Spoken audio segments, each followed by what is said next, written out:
Episode शुरू करने से पहले मैं कुछ लोगों को थैंक्स कहना चाहूँगा। Payal M Suresh, thank you for your one time donation.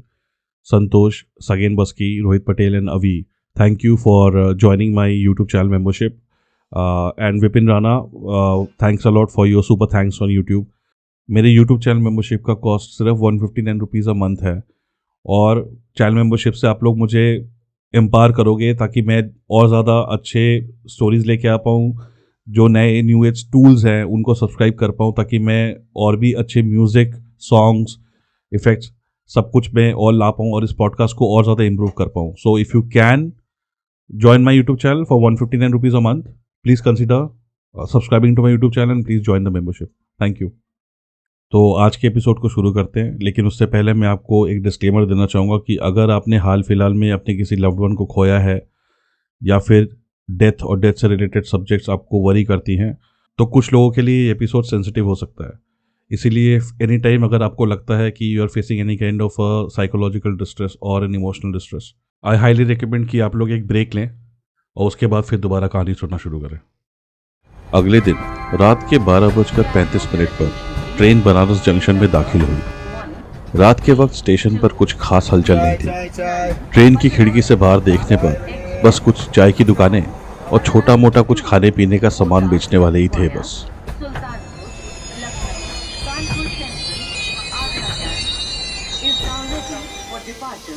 Train रुकी तो संजय और शौर्य अपना सामान लेकर बाहर उतरे। कले साहब, कुली चाहिए क्या?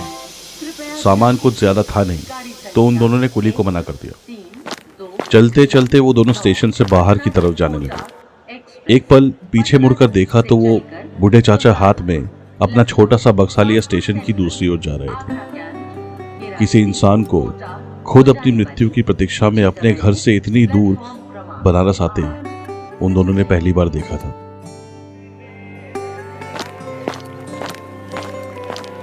खैर, स्टेशन से बाहर निकलकर उन दोनों ने टैक्सी की और किसी सस्ते से गेस्ट हाउस की तलाश में निकल पड़े।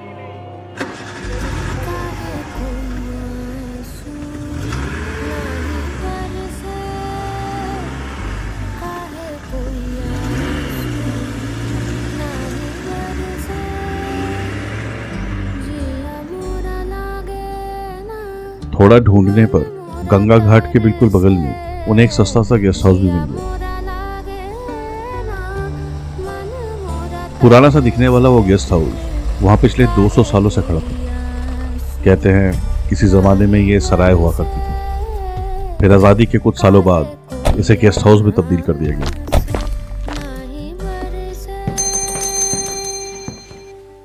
वो दोनों रिसेप्शन से चाबी लेकर अपने कमरे में घुसे। बिल्कुल छोटा सा कमरा था, कोई 4-5 पैरों में ही उसको नाप ले, बस इतना बड़ा। लेकिन उन्हें कौन सा यहाँ बसना था, बस सर छुपाने के लिए एक सस्ती सी जगह की जरूरत थी और वो कमरा उनके लिए बिल्कुल ठीक था। घड़ी में देखा तो रात के 2 बज रहे थे, तो उन्होंने कपड़े बदले और सोने की तैयारी करने लगे। संजय खड़े होकर कुछ देर खिड़की के बाहर झांकता रहा। पीछे घाटों पर अब भी लाशों का तांता लगा था। यहाँ बनारस में आने वाले तो अनेक हैं, लेकिन यहाँ से आगे के सफर का इंतजार करते बेजान पड़े शरीरों को देखकर लगता था कि यहाँ आने वालों से ज्यादा अपने आखिरी सफर पर जाने का इंतजार करने वालों की संख्या उससे भी कई गुना ज्यादा है। ठीक उस रेलगाड़ी का इंतजार करते मुसाफिरों की तरह जो गाड़ी के इंतजार में प्लेटफॉर्म पर कागज बिछाकर अक्सर सो जाया करते हैं। फर्क सिर्फ इतना है कि बनारस आने वाली गाड़ी 4 पहियों पर चलती है और इन घाटों तक लाने वाली 4 कंधों पर। जीवन की इस अंतिम सच्चाई को साक्षात अपनी आंखों से देखकर संजय थोड़ा भावुक तो था ही, पर थोड़ा भयभीत भी। होए, वहाँ क्या कर रहा है? खिड़की बंद करो, सो जा। संजय ने एक आखिरी बार गंगा पार देखा और फिर खिड़की बंद करके सोने चला गया। सुबह सुबह मंदिरों की घंटियों के साथ घाट पर होती हलचल से शौर्य की आंखें खुली। खिड़की खोली तो मंदिरों से आती अगरबत्ती और धूपों की महक से शौर्य के पलके बंद हो गए और एक तेज सांस खींचते हुए उसने उस पावन सुगंध को अपने अंदर समा लिया। कानों में बजती घंटियों की आवाज से मन को जिस सुख का अनुभव हो रहा था, उससे अपने गांव में बने उस छोटे से शिवालय की याद आ गई, जहां सुबह सुबह वो अपनी माँ के साथ शिव जी को दूध अर्पण करने जाता था। बगल में देखा तो संजय अभी भी बिस्तर पर सो रहा था। सफर की थकावट के निशान अब भी उसके चेहरे पर साफ झलक रहे थे, तो उसने उसको नहीं उठाया। हाथ मुंह धोकर वो अकेले ही थोड़ी देर के लिए सैर के लिए निकल पड़ा। गेस्ट हाउस के द्वार से बाहर निकलते ही बगल की दुकान पर बन रही कचौड़ी, जलेबी और गर्मा गर्म आलू की सब्जी की महक ने उसके मुंह में मानो पानी ला दिया। उसने सोचा बाद में संजय के साथ आकर खा लेगा, और वहां से आगे सैर करने निकल पड़ा।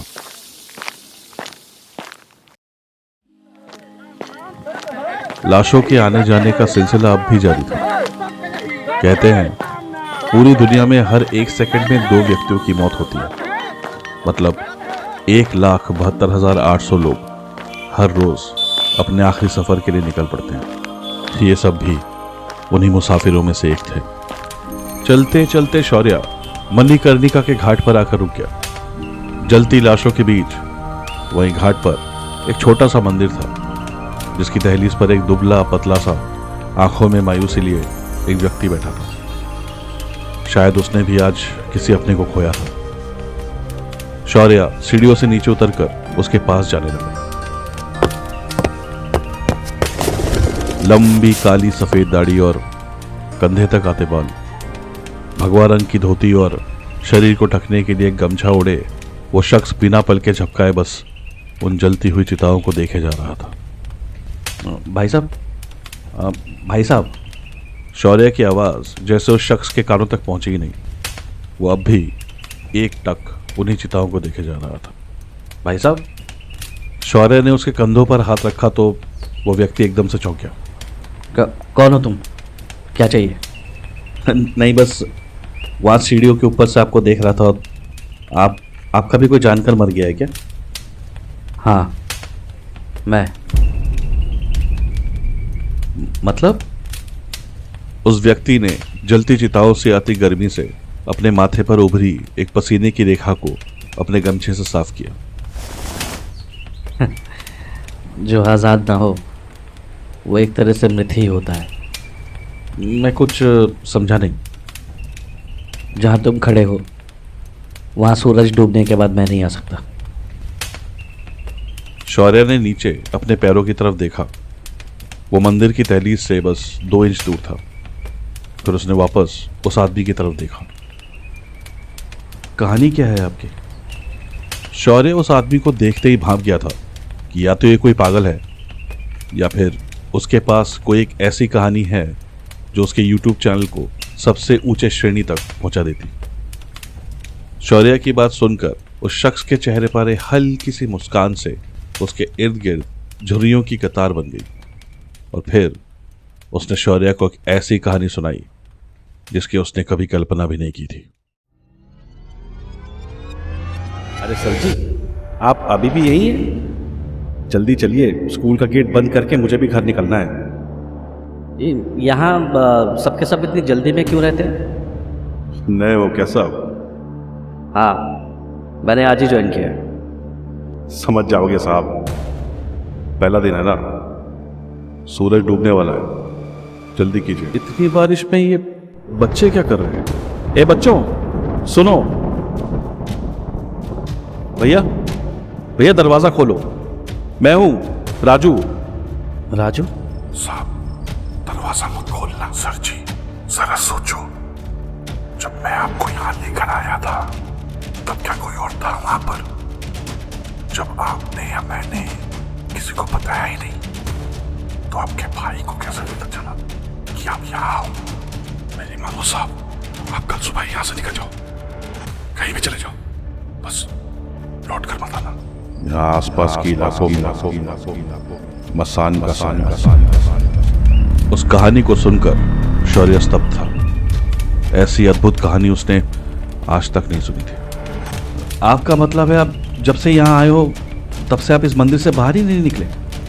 नहीं, निकल कर करूँगा भी क्या? दिन में कहीं भी रहूँ, मगर रात को मुझे वापस यहीं आना पड़ता है। इसलिए अब मैंने इस मंदिर की दहलीज को लांघना ही छोड़ दिया है। अब यही मेरा घर है और यही मेरा अंत। आपका कहना है कि वो मसान अब भी हमारे इर्द गिर्द है? हाँ, तुम चले जाओ यहाँ से, इससे पहले कि वो तुमसे और तुम्हारे चाहने वालों से भी चिपक जाए। क्या मैं आपकी ये कहानी अपने यूट्यूब चैनल की डॉक्यूमेंट्री के लिए रिकॉर्ड कर सकता हूँ? नहीं, कभी नहीं। आपकी ये कहानी दुनिया तक पहुँचाना बहुत ज़रूरी है। प्लीज़, हम आपका ज़्यादा वक्त नहीं लेंगे। आज रात को शूट कर सकते हैं क्या? हेमंत का मन तो नहीं मान रहा था, लेकिन ना जाने क्यों उसने हाँ कर दी। वैसे भी उसकी कहानी दुनिया तक पहुँचे यही सही था। हो सकता था उसकी कहानी सुनकर कोई दूसरा हेमंत ऐसे किसी मुसीबत में पड़ने से बच जाता। लेकिन मैं मंदिर की दहलीज पार नहीं करूँगा। ठीक है, कोई बात नहीं, मैं शाम को आता हूँ। संजय, उठ। क्या अब तक सो रहा है? मुझे हमारी अगली कहानी मिल गई। अपने गेस्ट हाउस के उस कमरे में पहुंचकर शौर्य ने संजय को एक तेज का धक्का मारा। क्या हुआ यार? मुझे हमारी अगली कहानी मिल गई, यहीं मणिकर्णिका के घाट पर। कैसी कहानी? मैंने तो सोचा था कि हम यहाँ अघोरियों के छिपे हुए जीवन पर डॉक्यूमेंट्री करेंगे। अरे यार, वो तो सब करते हैं, इसमें नया क्या है? अब सुन, जो कहानी मैं तुझे सुनाने जा रहा हूँ ना, ध्यान से सुनना। ऐसी कहानी तूने पहले कभी नहीं सुनी होगी। अरे सर जी, आप अभी भी यही हैं? जल्दी करिए, स्कूल तक ये बंद करके मुझे भी खाली करना है। यहाँ सब इतनी जल्दी में क्यों रहते? नहीं हो क्या साहब? हाँ, मैंने आज ही जान किया। समझ जाओगे साहब, पहला दिन है ना, सूरज डूबने वाला है। जल्दी कीजिए। इतनी बारिश नहीं है, बच्चे क्या कर रहे हैं? ए बच्चों, सुनो भैया, ये दरवाजा खोलो। मैं हूँ राजू। राजू साहब, दरवाजा मत खोलना सर जी। जरा सोचो, जब मैं आपको यहाँ लेकर आया था तब क्या कोई और था वहाँ पर? जब आपने या मैंने किसी को बताया ही नहीं, तो आपके भाई को कैसे पता चला कि आप यहाँ हो? अरे बाबू साहब, आपका जो है यहाँ से ले जाओ, कहीं चले जाओ, बस नौकर मानो। यहाँ आसपास की इलाकों में बसान। क्या बात कर रहा है यार? संजय भी हेमंत की कहानी सुनकर स्तब्ध था। छोटे से गांव के विद्यालय से आया एक टीचर बनारस में अपनी मौत का सामना रोज करता है। मैंने तो थंबनेल, टाइटल और डिस्क्रिप्शन भी सोच लिया यार। ये तो कमाल हो गया। मुझे तो अभी से हमारा पहला 1 मिलियन वाला वीडियो नजर आ रहा है। भाई ये तो कमाल हो गया। तो क्या मस्त कहानी लेकर आया यार। संजय और हेमंत दोनों खुशी से झूम उठे थे। किसी का दर्द और तकलीफ आज के युग में किसी और के लिए सिर्फ कंटेंट के सिवाय कुछ नहीं। क्या बोल, शायद सही है ना? आज का दौर ही ऐसा है, बस तो जहाँ लाइक्स, कमेंट्स और व्यूज इंसानी आपदा और गहरी आप बीतियों से ज्यादा मायने रखती हैं। शायद इसीलिए सड़क पर मर रहे किसी इंसान या जानवर की मदद करने के बजाय लोग अक्सर अपने फोन पर उसका वीडियो बनाते मिलते हैं। क्या करें, वो दौर और था जहाँ लोग किसी और के दुख को महसूस कर पाते थे। 30 सेकंड के रील्स के जमाने में एक कहानी से दूसरी कहानी पर स्विच करना बस अंगूठे के एक इशारे का गुलाम है। और इतने कम वक्त में किसी की कहानी की गहराइयों को क्या ही समझेगा कोई। सुबह के नाश्ते के बाद वो दोनों उस दिन बनारस के गली कूचों और घाटों में घूम घूम कर डॉक्यूमेंट्री के लिए शॉट्स लेने लगे। और फिर दोपहर को अपने गेस्ट हाउस लौटकर संजय और शौर्य ने स्क्रिप्ट रेडी की और सारे डिवाइसेस को अच्छे से चेक करके चार्ज पर लगाने के बाद थोड़ी देर आराम किया।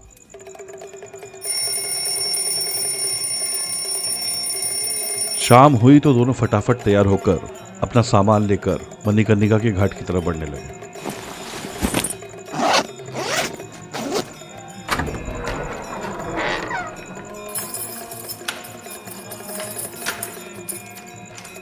दूर से आती गंगा आरती की आवाज पूरे बनारस की हवाओं में गूंज रही थी और मंदिरों में होती पूजा और डमरू की ध्वनि से मानो पूरी काशी झूम रही थी। ऐसे ही बनारस को मोक्ष का द्वार नहीं कहते।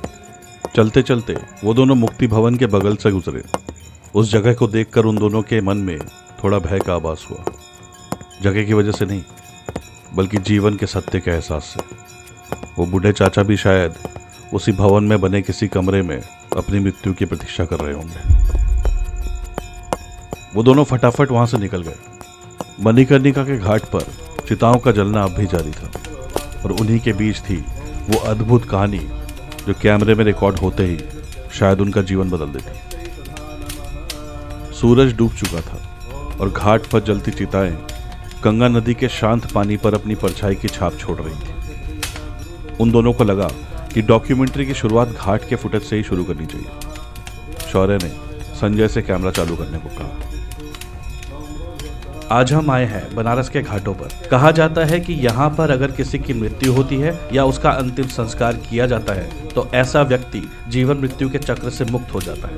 मैं हूँ शौर्य, कैमरामैन संजय के साथ। स्वागत है आपका मेरे YouTube चैनल कुछ अनकही कहानियों में, जहाँ हर हफ्ते हम निकलते हैं कुछ ऐसी जगहों की तलाश में जहाँ के किस्से और कहानियाँ आपके रोंगटे खड़े कर देंगे। तो इस वीडियो को लाइक करें, कमेंट करके अपनी राय दें और अपने दोस्तों और रिश्तेदारों के साथ शेयर करें ताकि हम आगे भी आपके लिए ऐसी कहानियां ला पाएं। शौर्य और कैमरामैन संजय दोनों सामने जलती सैकड़ों चिताओं में से एक की तरफ बढ़े। संजय, वो सामने जलती चिता पर जूम कर, मुझे लगा वो चिता हिल रही है। कहाँ? नहीं तो थोड़ा जूम कर। पूरा जूम कर लिया है भाई, तुझे कुछ गलतफहमी हो रही है। वो दोनों थोड़ा सा आगे बढ़े और चिता से करीब 5 फीट की दूरी पर खड़े अपने कैमरा में से उस जलते हुए शव की फुटेज को रिकॉर्ड करने लगे। आप में से कोई सामने आए, कपाल क्रिया का वक्त हो गया है। मंत्र पढ़ रहे पंडित जी ने वहां मौजूद रिश्तेदारों से कहा। संजय, इसका क्लोजअप लेना ध्यान से, YouTube का क्लिकबेट शॉट होगा ये। शौर्य के कहने पर संजय ने उस जलते शव के शीश की ओर कैमरा जूम किया। रिश्तेदारों में मौजूद एक व्यक्ति कपाल क्रिया करने के लिए डोम के साथ हाथ में एक लंबी बांस लिए आगे बढ़ा।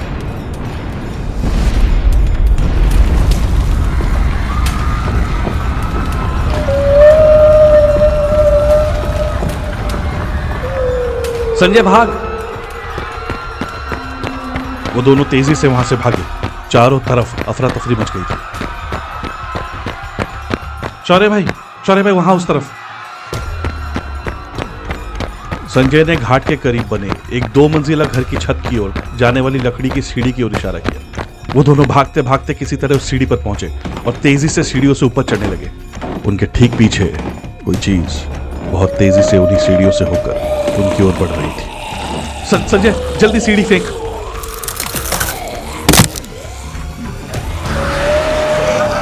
सीढ़ी के दीवार से दूर होते ही आग में झुलसता एक शरीर चीखते हुए नीचे जमीन पर जा गिरा। अपनी सांसों को किसी तरह थामते हुए जब वो दोनों छत की बाउंड्री वॉल की तरफ बढ़े तो उन्होंने जो देखा उसे देखकर उनकी रूह कांप गई। उस घाट से लेकर मणिकर्णिका और बाकी के सारे घाटों पर मानो प्रलय आ चुका था। हर तरफ सिर्फ आग, चीखें और मौत का तांडव था। बनारस को अचानक से ये क्या हो गया था?